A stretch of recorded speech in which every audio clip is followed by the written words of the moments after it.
Hey everyone, Kai here. So today I'm coming to you with another book review. This time it's called Shecametoslay, The Life and Times of Harriet Tubman by Erica Armstrong Dunbar. This was a quick book that I read. It's less than 200 pages. I think it's about 153 pages. And Harriet Tubman is our shero. She is such a powerful force. And this was to be made kind of similar to the notorious RBG.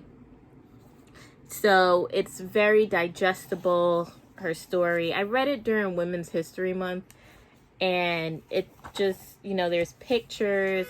It's very modern. It kind of takes us on a journey from Harriet's grandmother, whose name was Modesty, and she came over on the Middle Passage, and her journey and what her experiences it's like, and then it moves on to Harriet's mother and then to Harriet. And as we know, Harriet carried many hats. She had many names. So the book kind of takes you on her journey of names as well and how she's evolved. I did not see the Harriet movie as yet.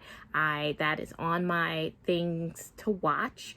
But this book in the meantime was something that gave me real hope and inspiration, especially when thinking about this powerhouse. Harriet did so many things that I was not aware of, and that's what this book is trying to prove. A lot of people exaggerate her story. And the author is trying to say, there's no need to exaggerate her story. There's no need to add on anything because she lived such an extraordinary life that you don't have to misquote her. Like, there's a lot of fake quotes from her. So the author is kind of trying to debunk what's fake and what's real through her work, and also trying to think through what Harriet might have been experiencing during certain times, although she may not have the context for it. There's a lot of research put into this book, and I really enjoyed it. So it goes through it starts from Harriet's childhood. What I did not know was Harriet she was always obviously born into slavery, but her work began at 5 years old, and that's really, really young. She worked 24 hours a day. There was no time for sleep. She had a really mean master or mistress as well, who every time she fell asleep, and this is a little 5-6-year-old, she would get hit. So her job was to rock the baby. Her job was to find rats and cook everything. And she didn't have, she was just a baby, and she was really sick. She would get sick from her work, and her masters were they were just ruthless with this little child. As you go on in this story about her life, you find out that at a very early age, she did run away. But she ran away for 5 days, but she was so hungry. She didn't have the resources. She was just a little kid that she had to come back. And the power, that one moment kind of set the tone for who she would become, because even though she ran away, she wasn't scared of what would happen to her when she came back. It felt so good that she knew she would probably have to do it again, and we all know that she did. And so Harriet, all of her experiences, she did a lot of hard labor that ultimately prepared her for who she would be and who she would have to be as this conductor for the Underground Railroad and for these people that she freed. And as we know, she freed herself, but what a lot of people don't understand, or what I'm also learning about slavery, we see so much power in being free, but as I read more about slavery, I'm also learning about the loneliness of freedom. And so Harriet was one of those people that experienced loneliness and knew that freedom without family is really depressing.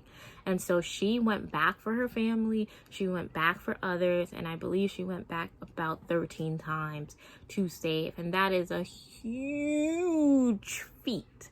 And that just shows me that in our sphere of influence, she didn't try to save the world, but she saved who she could in her influence. And she is one of the most notable women of our times to this day. And I feel like that's a lesson for us all to learn, that we may not have control in changing the broader world or the broader systems that we are a part of that we still want to change, but we do have control within what we can do. And Harriet single-handedly like flipped the system of slavery on its head, and no one could touch her, no one could catch her, no one could, she had God on her side. She had God.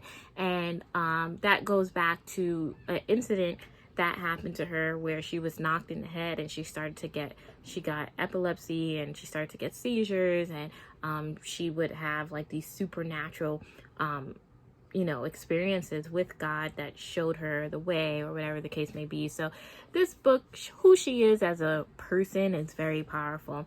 This woman was unstoppable. She fought for what was hers. And I also learned that she was fighting for the right to vote, and she died a few years before women received a right to vote, but she was very much involved in that as well. So I learned a lot about her that I didn't know. I mean, growing up historically, the focus has always been her role in the Underground Railroad, but she is such a superhuman being, and she really took care of people. She took care of her family. She even, sometimes, I didn't know, but she actually got people to Canada. So beyond the state, she was pushing people further up to Canada for safety. And I just thought it was really powerful. Her story is powerful. Who she is powerful. It was a really short read. It was a great read to just learn more about her. I would encourage you all to get this book. It's really great. And the pictures, there's like, I don't know if it's never before seen pictures before, but there are some, there is a picture of this we've all seen, right? There are pictures of her in like her, her funeral.